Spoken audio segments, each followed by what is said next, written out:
A few years ago, my wife and I were at a reception in connection with my retirement after 38 years with Mobile, and we were standing by at a particular place in the room, and different friends and colleagues would come by to greet us and wish us well. And at one point, a woman came up, and her name was Ann, and she stood there a while and engaged in the conversation. And then after a certain point, she said, my son is now 16 years old. And I kind of gave her a blank stare, and she said, my son, don't you remember that conversation we had in your office? And I still was kind of just looking at her, and she said, he wouldn't be here today if it weren't for that conversation in your office. And then it hit me, and I thought, oh, yes, Ann. And I gave Ann a big hug. And you see, 17 years ago, Ann was going to have an abortion.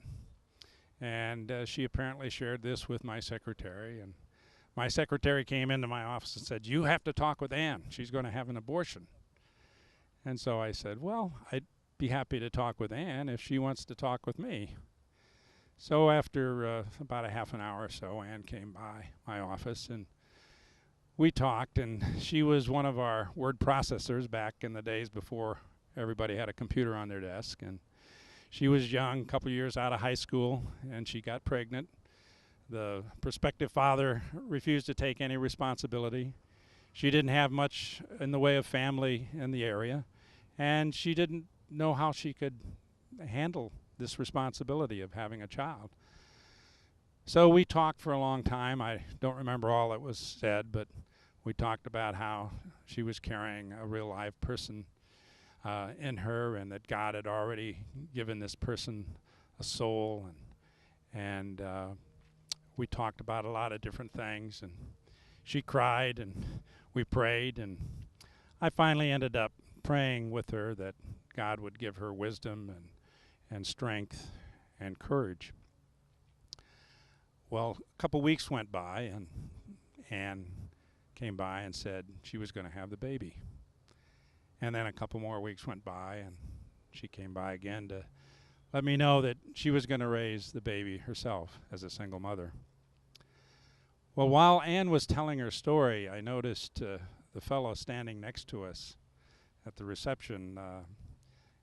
He was one of our executive vice presidents, and he was a tough old guy, and he'd given a lot of people a lot of tough times over the years, and he'd given me some tough times over the years. Well, as Ann was telling her story, I looked over at him, and the tears were starting to form and trickle down his face.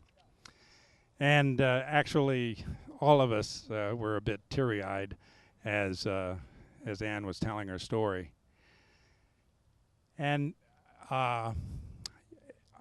in terms of all the things that happened to me that last week of my work, I was a beneficiary of many kind words and gifts and various honors and things. But the greatest honor was Ann sharing that story with me. And as a result of it, a life was changed and a life was allowed to live.